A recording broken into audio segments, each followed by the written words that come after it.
Well, hello everybody. My name is Matt Hagman. I have the great pleasure of leading Opportunity Miami at the Miami-Dade Beacon Council.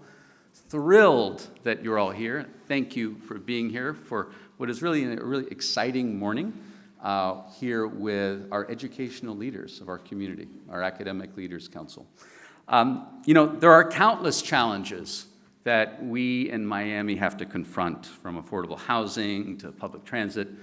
But in thinking about the Miami of 2040, when the child today will be ready to enter the workforce, talent development sits atop the list. And today, with the Academic Leaders Council, we'll set a goal to build that talent development future. Before our academic leaders take the stage for what promises to be a really robust and engaging conversation, I wanted to briefly do 4 things. 1, give some quick background on Opportunity Miami and the Academic Leaders Council. 2, talk about the very special opportunity that's in front of us. 3, share the goal and why it's important.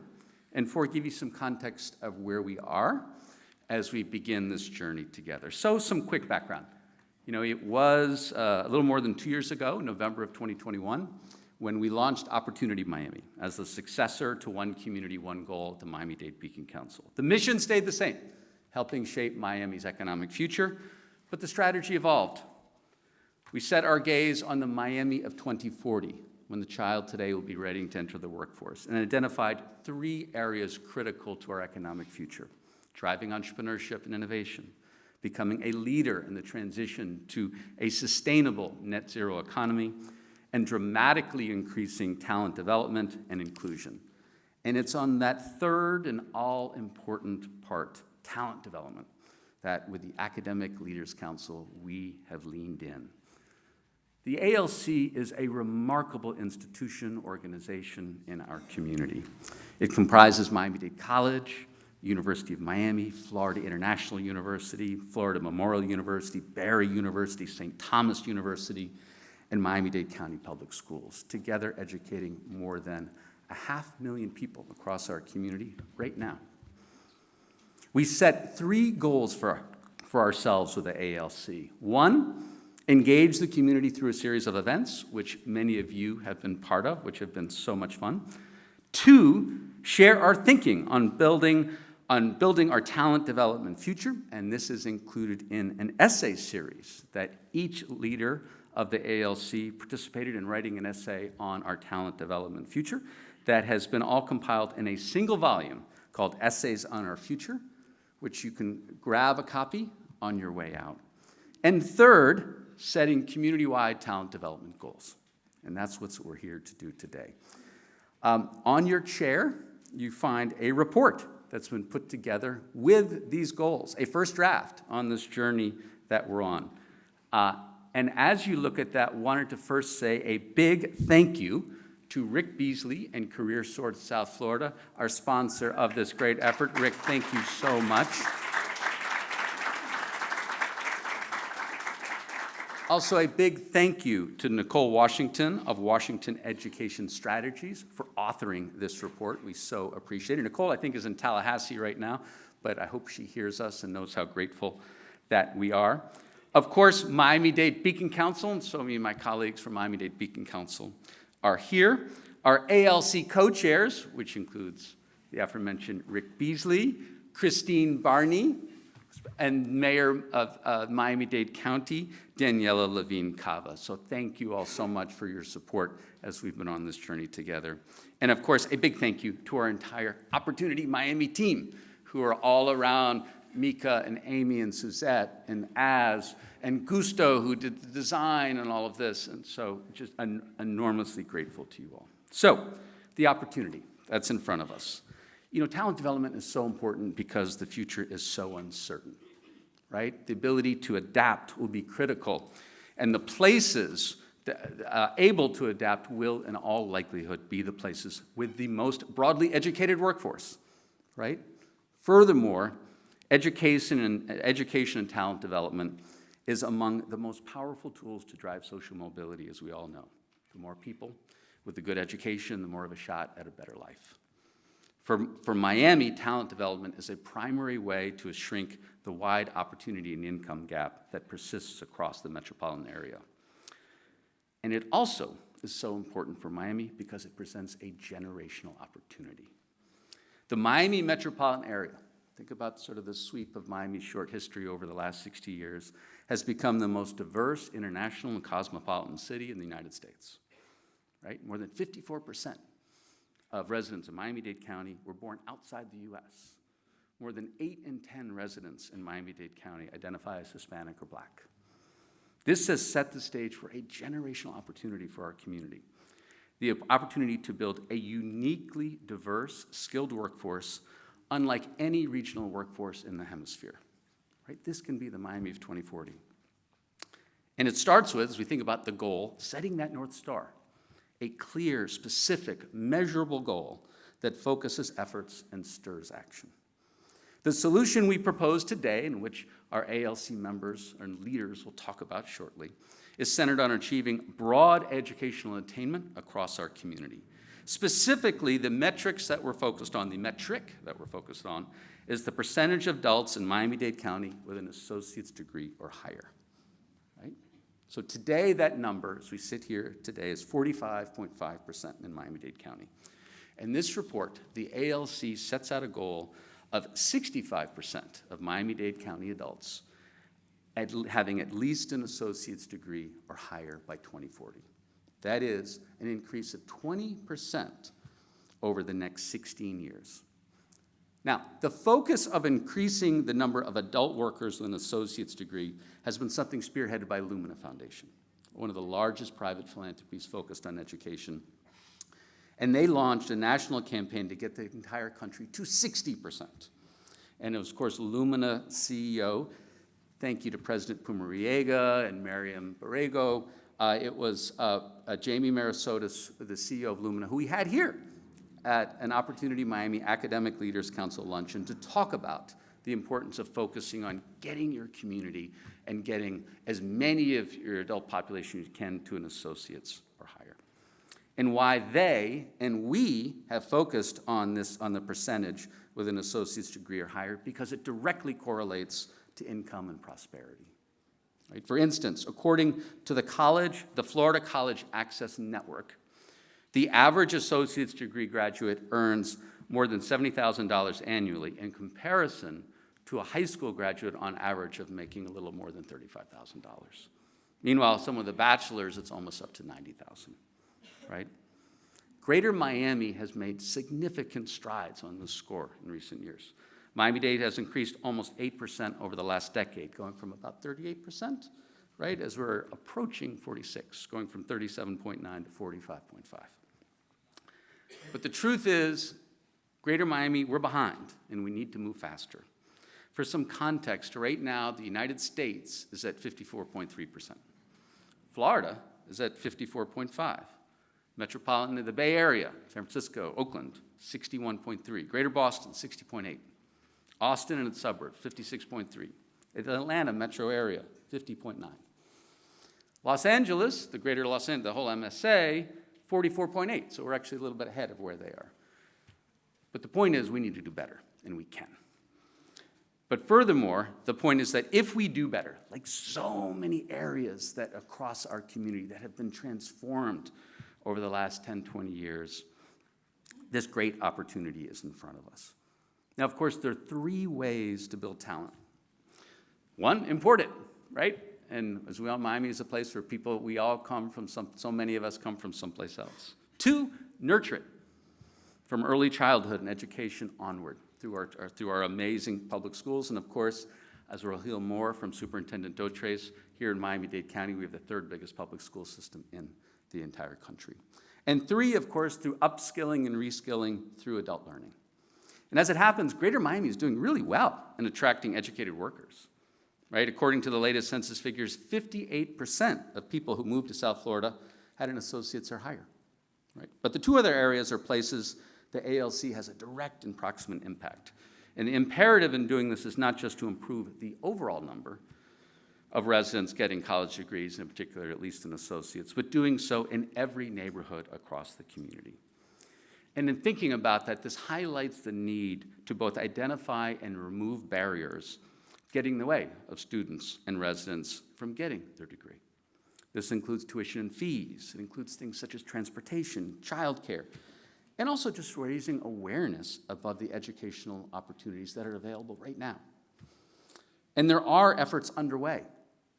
For instance, as it relates to financial barriers, in October of 2023, Miami-Dade College and Miami-Dade County Mayor Danielle Levine-Cava partnered to launch the Future Ready Scholarship, which allows any high school graduate in Miami-Dade County to get an associate's degree tuition-free, right? A remarkable thing in our community, which I don't know how much of our community knows about, but we need to be sure word gets out. Or as another example, the City of Miami Gardens has launched the City University Partnership with St. Thomas University, Florida Memorial University, and Miami-Dade College. And the program aims to help Miami Gardens residents become aware of educational opportunities and improve skills through upskilling. Meanwhile, Miami-Dade County Public Schools has 11,000 students participating in dual enrollment programs with colleges and universities. But there needs to be more efforts across Miami-Dade County to help people see and realize the opportunities a college degree will bring and achieve the goals set forth in this report. To do it, the goal we set again is to build a Miami by 2040, just 16 years from now, in which 65% of our working adult population has an associate's degree or higher. This effort will require every part of our community, from large corporations and entrepreneurs and small businesses to the nonprofit sector and individual residents. And by having a specific measurable goal, and as you'll see in the report you have there, there's also a website that you'll be able to go to and to be able to keep track of this on an ongoing basis. And by having a specific and measurable goal, the hope is it will stir action across our community. Doing so presents the opportunity to drive social mobility that can dramatically shrink Miami's wide income gap, but also build a uniquely diverse skilled workforce, unlike any regional workforce in the hemisphere. That's the opportunities in front of us, and that's the Miami that we can build together. So with that, though, it's time to bring up the people who are going to lead us on this effort, and that's our Academic Leaders Council. So would like to welcome our Academic Leaders Council Chair, Miami-Dade College, and our host, Miami-Dade College President Madeline Pumariega. So please join us. I'll call you all up, and you all just come on up.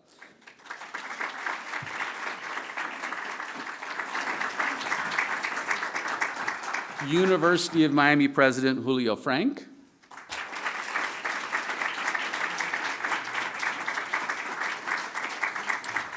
Florida International University President Ken Jessell.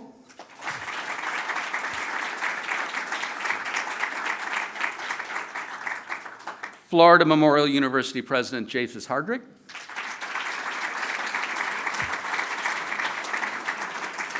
Barry University President Michael Allen. St. Thomas University President David Armstrong. And Miami-Dade County Schools Superintendent Jose Dotres.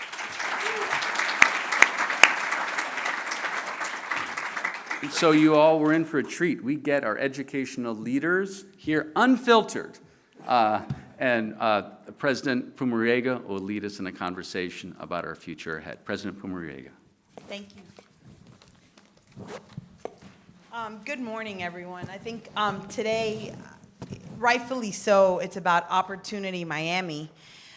Because we know the power of opportunity changes everything, and it is through the power of education that we unlock opportunities for our community. So that's really at the heart of the conversation today. It's not really about producing degrees that don't have a path to prosperity. It is about ensuring that we align the production and pathway so our community has a talent goal so that we can unlock the opportunities for our youth and for people who come every day to Miami-Dade County. The talent goal, this goal is so important. When Miami was being considered for Amazon HQ, how many of you remember that or maybe part of that? We were asked a simple question. what's your talent strategy? And Matt mentioned a couple of other cities that were then competing with Miami, who you heard their attainment goal was higher than Miami's, and we didn't have a goal. And so we got together last year, and President Frenk was then the chair of this group, and we said, let's set out a goal. We can do this collective impact, and we could not have done it without Matt, you leading an Opportunity Miami, so I want to say thank you to you. So I'm going to start with President Jessell. Why do you think this goal is important? Well, thank you, President Pumariega. I think you already answered the question in terms of the value of education to our community. There are two big factors here. Number one, our ability to bring in the businesses that we need as a community to ensure our economic prosperity. And when you look at where we are in Miami-Dade at 44% compared to some of the municipalities on the West Coast in the 60s, and even for the state of Florida, we are well below the average. So we know we can do better, and we must do better as a community. And then secondly, and equally as important, is what the value of education does for the earnings of our population. Matt mentioned the Florida College Access Network, numbers. You have 36,000 for a high school graduate, 78,000 for an AA graduate, almost 90,000 for a baccalaureate. That means millions of dollars in lifetime earnings for our residents. So we absolutely must get to those higher levels. One of the things that Matt didn't mention is that we are even further behind when you look at the percent of people in Miami-Dade that are below the poverty level, almost 16% in Miami-Dade County. So out of 67 counties, we rank number 43. And for a community like Miami-Dade, which if it was an independent state would rank number 36 in the country, we would be right there at the state of Mississippi population-wise, and we're about 50% more in GDP for Miami-Dade County. So it is unconscionable that we are not at higher levels. And part of that is the educational attainment. We must improve the education of our residents. And as President Pumariega said, it's not just the degree, it is the education. What are they learning? What are the skill sets that are needed in a 21st century economy? And what's needed to attract the industries in health, in environment, aviation, innovation, right here in Miami-Dade. Thank you, President Jessell. I want to turn it to President Armstrong, St. Thomas University. What are those trends that you're seeing at the university front, that you're hearing from, that if getting to this goal requires some alignment in those pathways, what are you seeing from your perspective? Well, first off, this whole group, the Opportunity Miami and the ALC coming together, that's massive because we are all stronger together. A rising tide lifts all boats. And so the more that we can partner and work together with articulation agreements and take our energies and put them together, it'll be a synergistic effect to produce more degrees.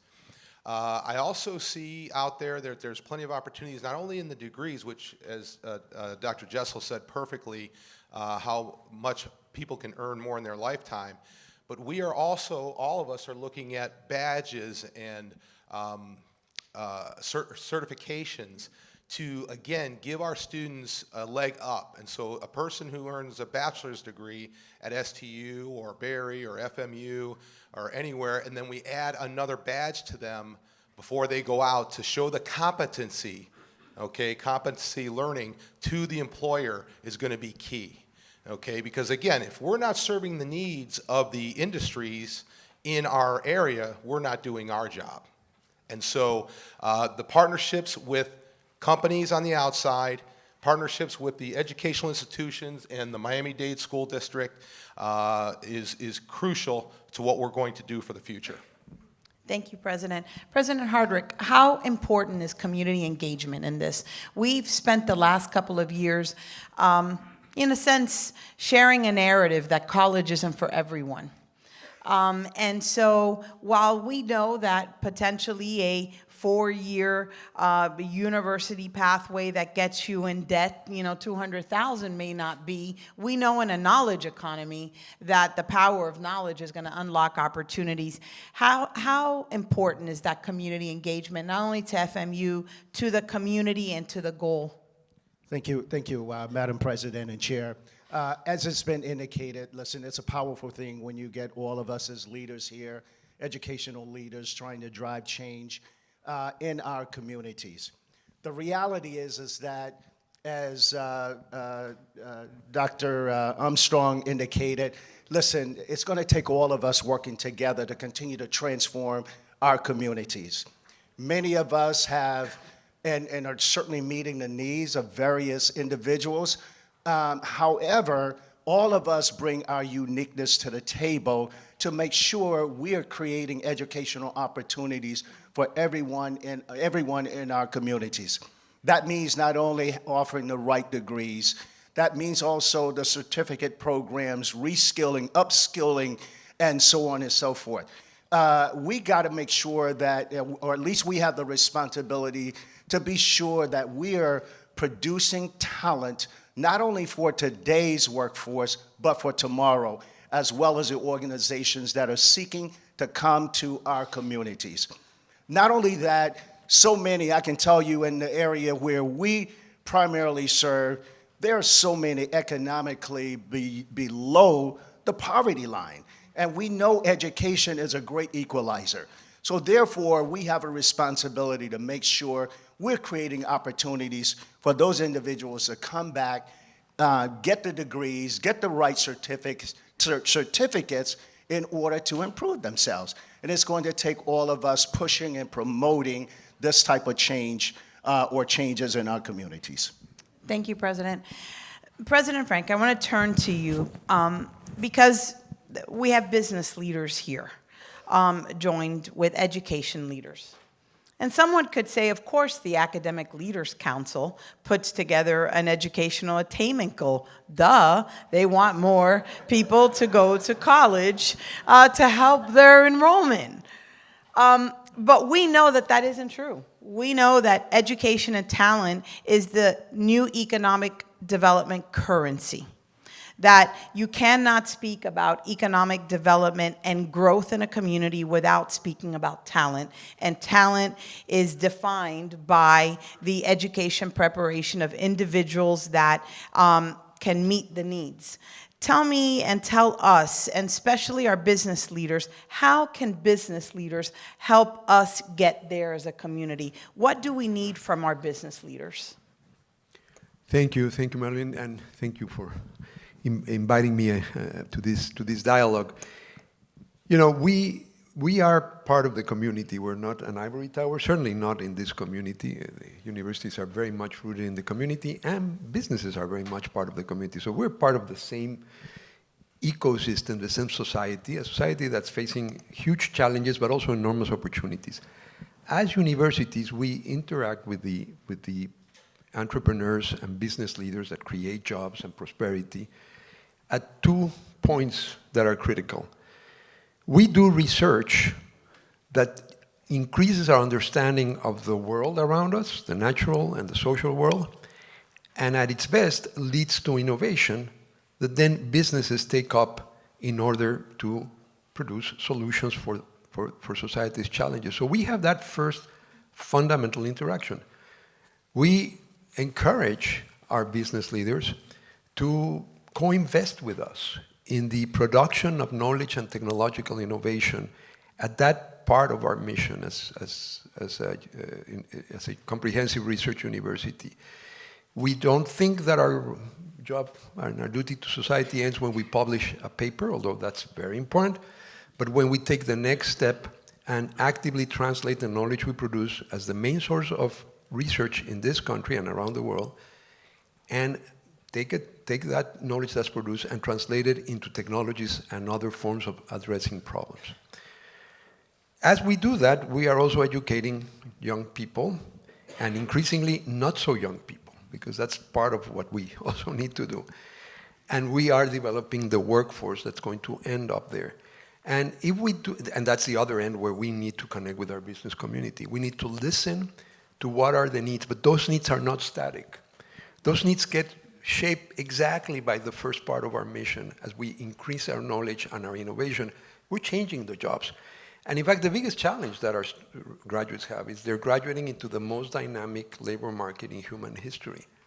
Almost by definition, they cannot, while they're at school, learn everything that's going to serve them in the labor market, because the labor market is changing. New jobs are being created that didn't exist when you were a student. Existing jobs are being disrupted. So our strategy has been to embrace this concept of education for life, which has two meanings. It's education that lasts your entire life, and move away from the traditional model which front loads content and costs, and really embark on a journey that starts with that initial moment when our students come to our campuses and have a unique experience that we offer in residential liberal arts and science education, but then continues when they join the labor market. And we need to become a provider of educational services, not just before you enter the labor market, but during your entire journey. And we cannot do that without partnerships with the business sector.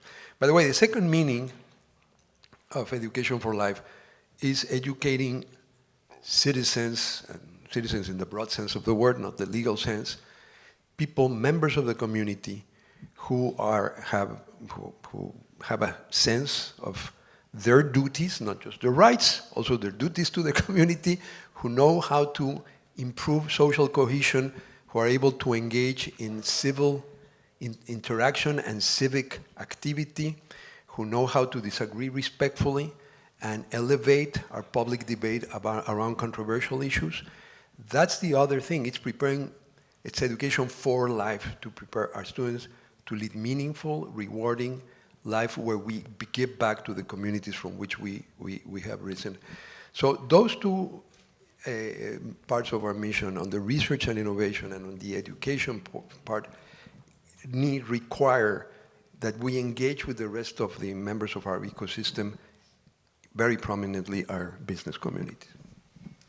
There's also a statistic out there that you would enjoy as a former Secretary of Health, and that is that the higher degree attainment is the more healthy and longer living, because the access to healthcare, the access to knowledge. Knowledge is powerful, and not only does it help citizens engage civically, but it also helps them lead a healthier life. So I thought I'd share that little piece with you. President Frenk spoke about the importance of business and industry and the role that they play in helping us. Share one of your strategies in working with business and industry at Berry to ensure that very important alignment, right? It's not just producing credentials for the production of credentials, but it is ensuring that we produce the right credentials that meet the workforce needs. Talk a little bit about your strategy there. Sure. Thank you, Madam President. Thank you for hosting us, for your leadership. Thank you, Matt, for your leadership. On behalf of the ALC, I'd like to request walk-up music for our next event. When we go, yeah. We can do that. The partners. What would be your song? Oh, that's a great question. Listen, this question's the first one's hard enough to answer. We're about to digress right now, but what exactly would be your song? I'm going to work on that. The graduate, of course. I'm going to work on that one. So wonderful question and amazing answers by my colleagues. I think partnership is so critical here, and I can't think of an area where it's more important than technology, right? If there's a subset to meeting the talent demands of South Florida with this group, it's been technology and technology education. And when I think about partnerships, I think about students who are starting with us right now. They'll graduate in 4 years. Okay, we don't know what AI is going to look like in 4 weeks. The only way that we prepare students and we meet the talent demands of South Florida is by working with corporate partners, by listening in ways perhaps that we haven't in the past, right? By literally making our universities almost virtual annexes of tech companies to hear what they need, to hear the skills and understand the skills that they need from our graduates. And it's not just tech skills for tech's sake, it's tech in healthcare. It's tech in education, it's tech in business and the arts. It's how does technology infuse everything that we teach? The only way we do that well, the only way we meet talent demands is by listening to the corporate leaders who really know where this needs to go. Awesome. I'll work on my You got to song. come back to that song. Superintendent, I before I go to your question, I want to recognize the Honorable Luisa Santos, that's here, a school board member.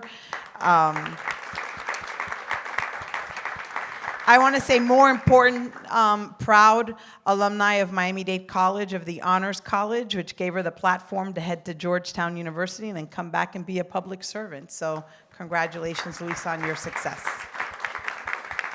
Superintendent, I left the most important for last for a reason. Because if we don't get early learning and K-12 and kindergarten readiness and third grade reading and fifth grade math and the pathway to those STEM careers and STEAM, we just hosted STEAM, we're lost. Right? You play such a critical role, and our public school system does. How do you see, and what do you need from us to ensure that we help support the K-12 readiness, not just a career, but that college readiness component? Thank you, and thank you, Matt, for being. And we want to know your song, too.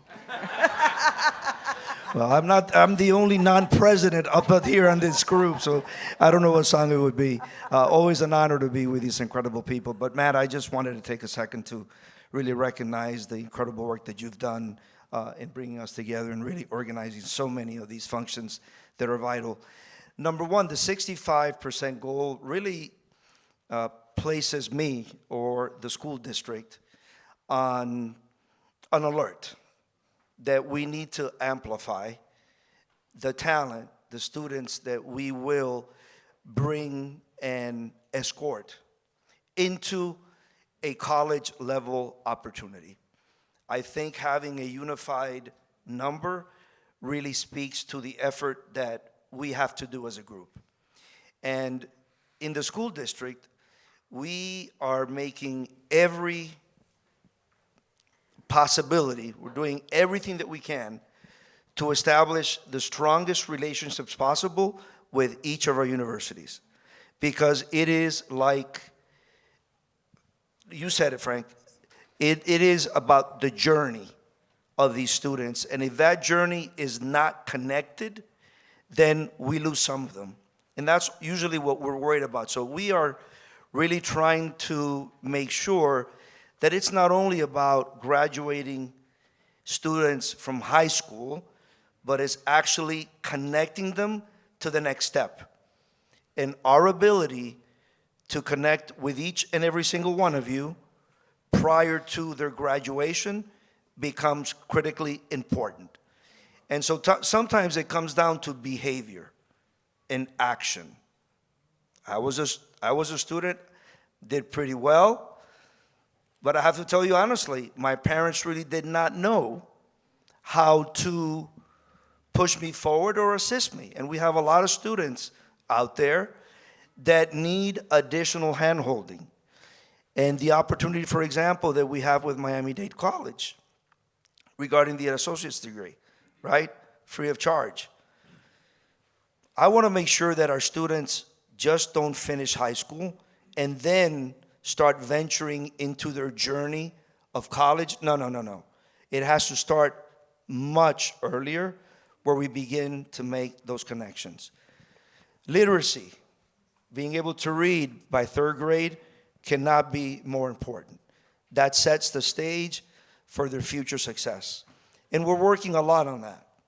On reading, mathematics, the standards are important for the state. But I have to go back again, the interconnectedness that we have to have with the colleges.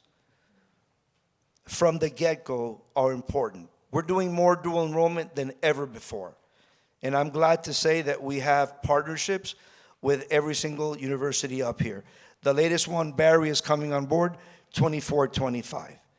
That is what we need to do and make sure that our students are ready for you, so we take them on to the next step. So this idea that the school district graduates students from high school, and right now we have the highest graduation rate ever in our school district, 90.3.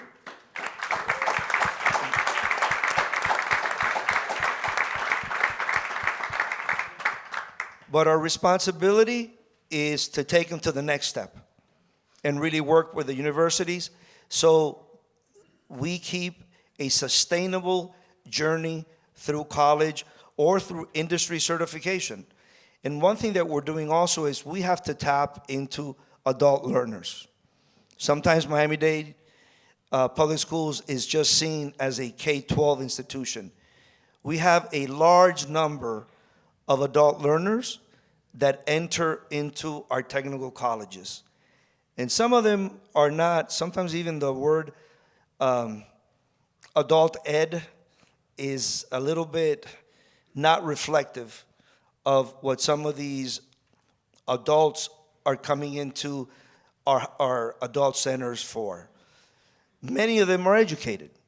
And what we need to do is help them to get to the next step, get them involved in college, make every possible opportunity available for them to take the next step. So we envision, and we're working with our K-12 population, but we also have to tap into our adult ed population. And on top of that, we have our technical colleges. Individuals that are completing trade certifications, they should not stop there. They need to take the next step. It is up to us to not only provide awareness, but actually help them take the actionable step and the behavior that will get them enrolled. I envision, and this is something that I've spoken to President Pumariega, maybe this year doing an acceptance day prior to high school graduation so that these students know I'm in college already. So this idea of stopping in high school and then starting college, what happens in the interim? We can lose them. We can lose them. And so that is the area that we're trying to really tap into the most. Thank you, Superintendent. Matt spoke about the website, one of the, not only just measuring the attainment goal, also measuring the college going rate, ensuring that we're creating those strong pathways to any one of our colleges, universities, for our students right here in Miami-Dade County, that they don't feel that, A, they have to leave, they have the best of the best universities right here at home, and that they have a pathway, and we work on removing any of those barriers. We know that in some of the highest achieving schools, they're looking at big schools, but we also know that there are many that are saying, you know what, not gonna go to college when I finish. How do we get more of those students that, by the way, are also academic ready? They just don't know that the opportunity is there for them. It's hard for you to believe something you don't see or can't see. So the work of all of us collectively in helping the superintendent get there is so important. I want to pause and open it to any of you that might have any questions. If not, I'll come back to the presidents for any closing remarks, and then we'll bring this in for a landing today. But want to open up the floor. I see Charisse, and you've got a question. There's a mic coming right to you, to your left. I want to go back to the comment that was made about I don't know what AI is going to look like 4 weeks from now, right? And if you want to take a peek, our AI center's next door. Somebody will give you a peek into the next 4 weeks. I think you just helped clarify for me a question that I've wrestled with my own son, who's 24, incredibly bright, but college route didn't fit. He could see that the world is changing so fast. Like, he grew up with that. He grew up with technology. He learns a tremendous amount every day and could not see the through line between the current structure of a college education and what are the things it's focusing on that are preparing me to go into a dynamic, fast-changing environment. So what are you seeing as the things that have to be doubled down on that may not be the architecture of this is engineering, this is like the degree that is now the foundation that says, I will go to college and come out with this, even not knowing what in the world's gonna look like by the time I'm I going to give it finish. to President Jessell. He's ready to take that on, but I don't want to lose the point you say. It's about the throughput, right? Not just thinking about the entry, but how do we think about the clogs and the throughput? Yeah, the points you raised are points that, as educational leaders, we think about all the time. President Pumariega, when she introduced the superintendent, said, I saved the best for last, or at least the most important for last. And she's absolutely right. Your kindergarten students today will be the class of 2036, and therefore the graduates coming out in 2040 to help us achieve that 65% attainment goal. And we used to talk about, knowledge doubling in centuries and decades and years, and now we're talking about it in terms of months and weeks and days and even hours.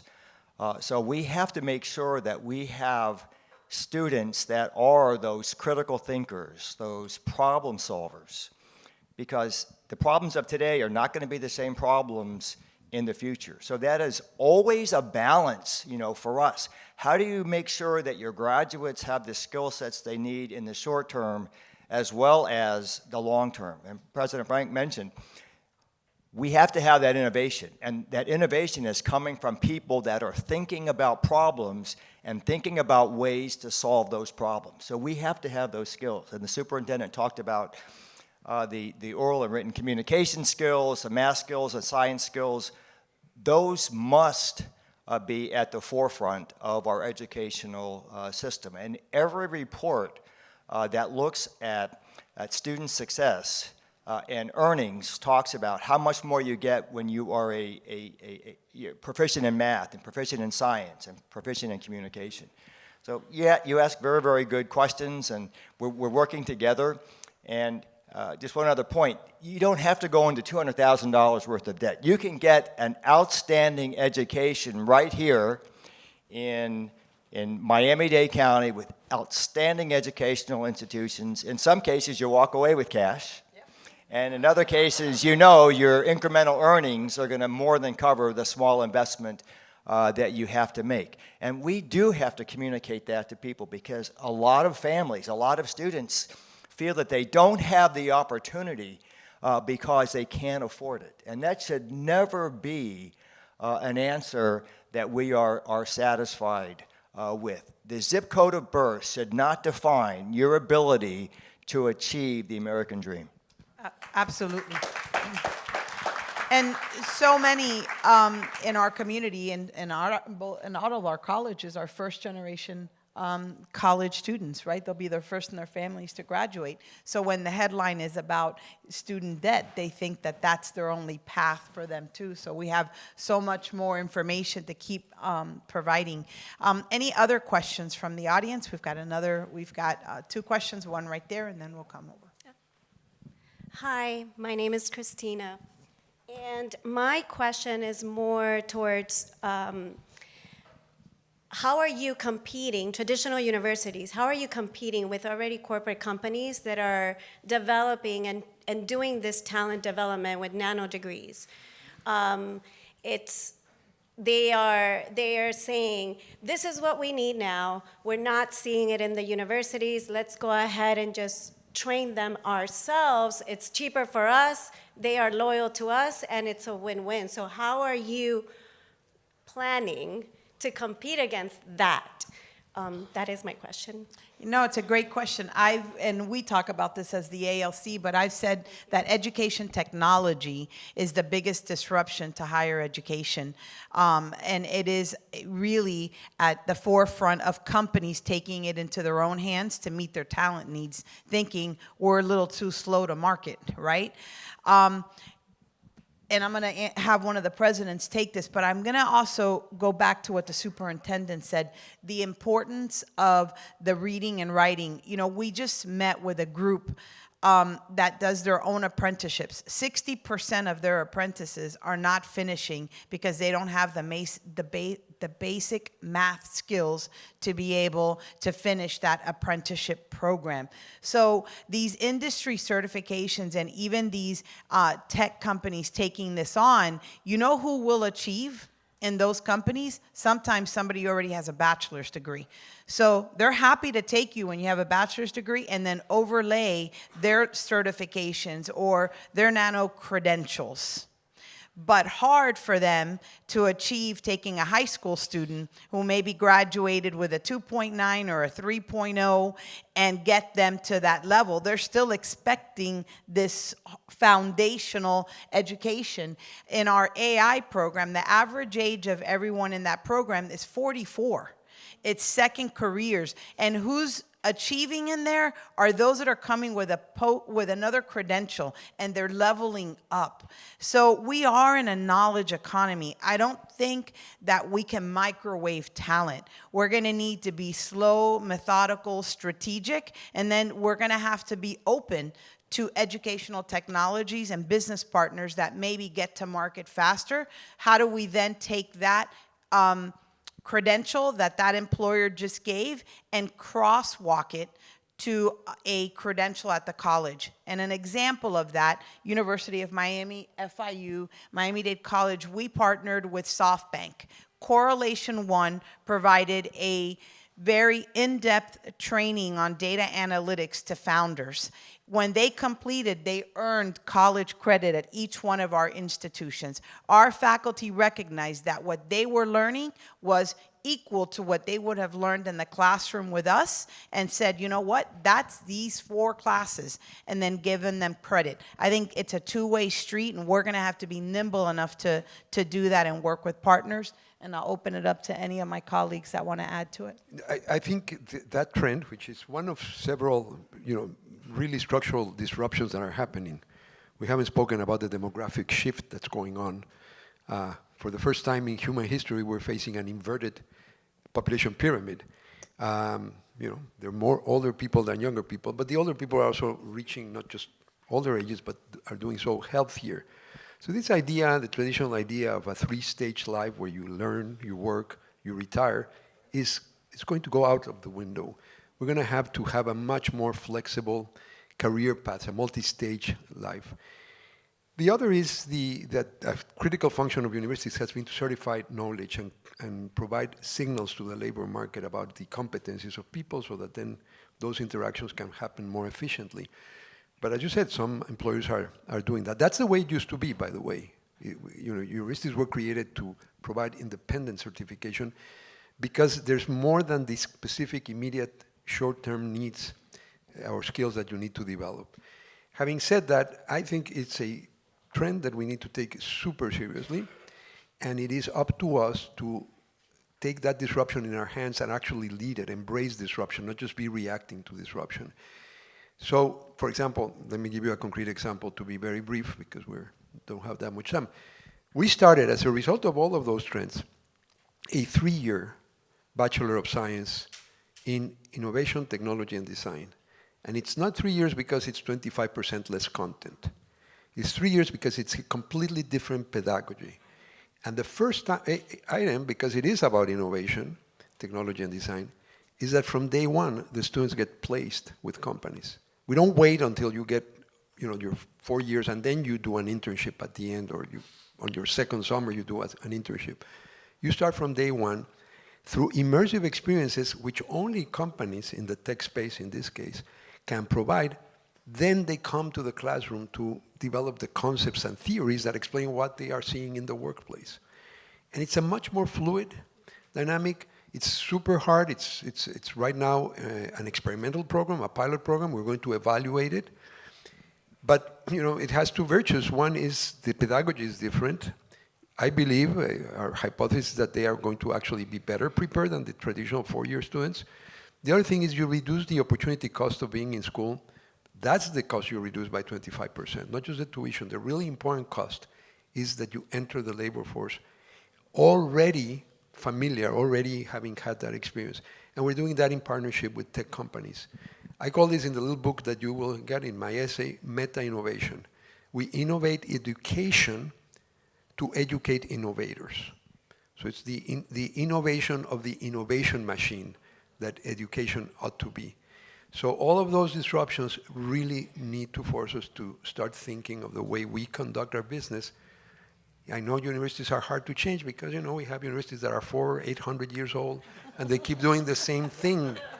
We can't go into the future like that. We have to be different. No more, sage on the stage, right? President Armstrong. I want to answer both the two wonderful questions here, and if I can answer them quickly.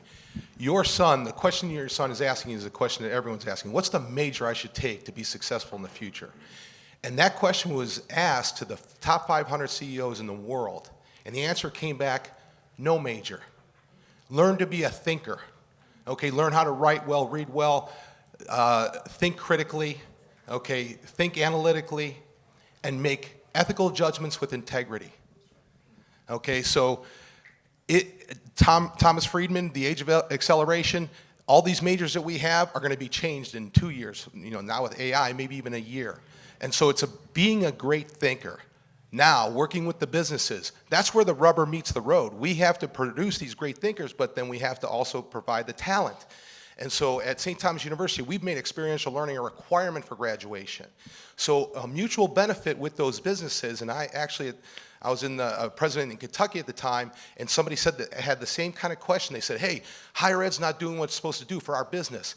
And I said, and do you have a relationship with a higher education institution? Because I will start a program tomorrow for you and design it any way that you want. So the rubber has to meet the road, right? We have to work together to develop those programs for the future, and we can do that. Excellent. Anybody else want to add? We've got a couple of questions, so wherever you get to first. Good morning. Thank you very much for all of your insights. My question is about the statistic of 54% of our local population being foreign-born. What trends are you seeing in that population in terms of educational attainment, participation in our local knowledge and workforce areas? And what are the strategies that this group is thinking about in terms of aligning these statistics with our priorities for knowledge and industry development? So great question. In the report, so Matt mentioned the bump that we received. The bump that Miami-Dade County received, and really even Florida, is migration, not immigration.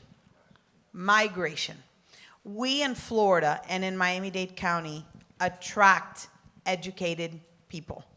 We bring more people with credentials, and that gives us the bump than what we, in a sense, produce. So you make a very good point, which is to President Frenk's point. Second and third careers. Oftentimes, you're coming to Florida from another state. You've seen that now in the last 3 years post-COVID in an accelerated way. Just to give you an idea, Florida has 1,000 people coming a day to become Florida residents. 1,000, let that set in, a day. I saw him on the roadway today. Yeah, You all too? Yeah. Exactly. So where do they come? They're coming to Tampa, Orlando, Miami. Who are they? Educated. They get into that number.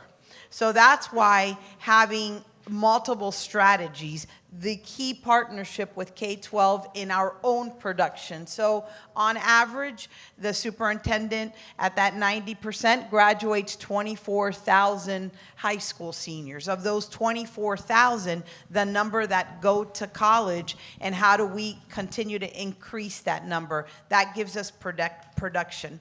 Leveling up gives us those that come to Florida. How do we upskill them? And it isn't that 3 phases, but it's that second and third career opportunity and the value that they bring to business. And then the third aspect to that is immigration. and the superintendent will talk about the thousands of students who've enrolled. Same with all of our institutions. Some, in that case, already come with a foreign credential. How well and what do we do? I know that at Miami-Dade College, we acknowledge that foreign credential.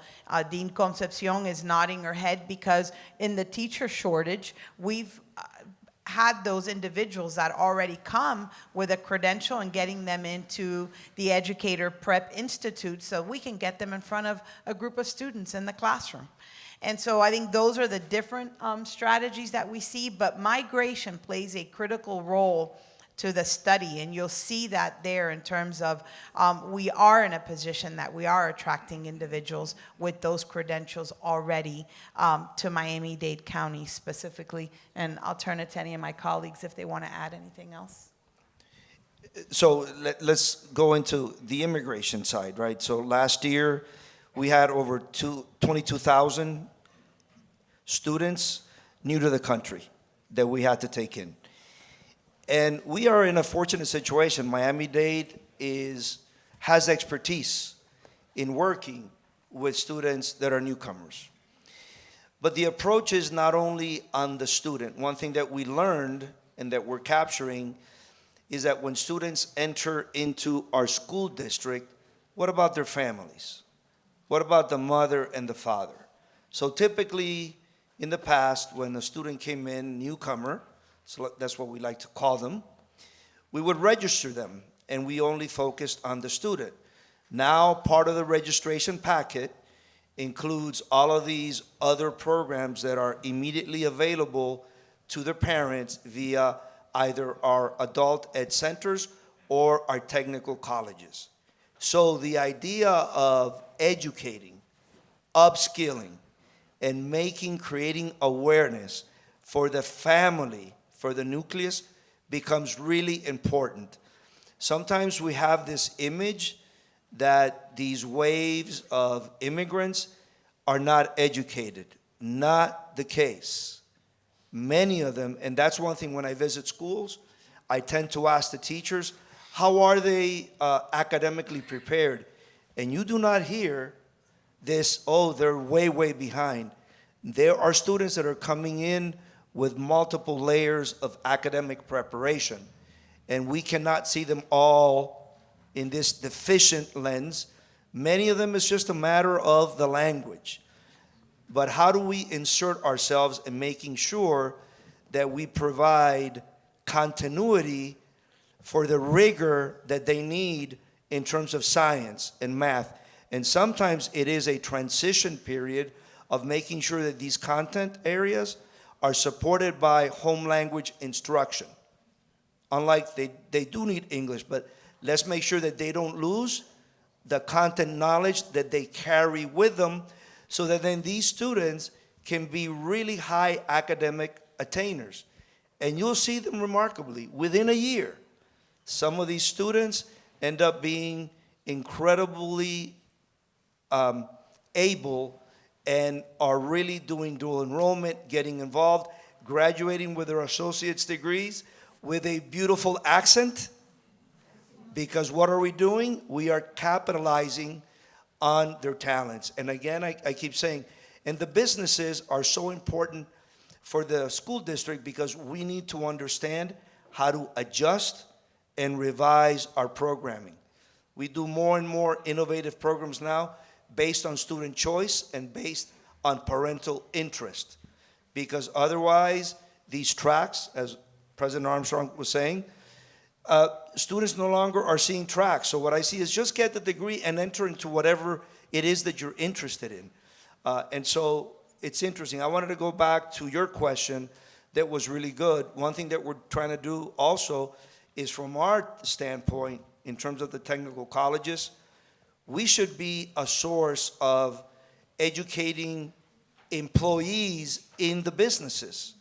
It's not only students, but now we're starting a couple of pilot programs where we are actually going into the business and we are upskilling their employees, therefore connecting with businesses as well. Great, and I think I speak on behalf of every single university, and college up here, we've been working with business partners and going in there and upskilling their employees, providing professional development along the way. I want to give a shout out to CareerSource because the OJT dollars play such a critical role where we develop the partnerships, whether it's in healthcare, taking their CNAs to LPN, LPN to RN. It is absolutely 100% a role of all of our higher education institutions. So I want to shout out there to Rick Beasley. I want to leave, I do want to leave you with a story that's related to that question, and it's a young man named Miguel. Miguel came to this country. He spent about a year at Miami-Dade County Public Schools. Then he came to Miami-Dade College. He earned his associates. He then went to FIU and earned his bachelor's in biology. He is at the University of Miami in medical school. And then he said to the three of us, you need to get it together and get a partnership so that more students like me have an opportunity. And the three of us signed a mentorship program, and that helps a student be able to go through that pathway and Miguel not have to do it on his own like he did, but create that pathway. So that, I think, embodies your question and what's happening.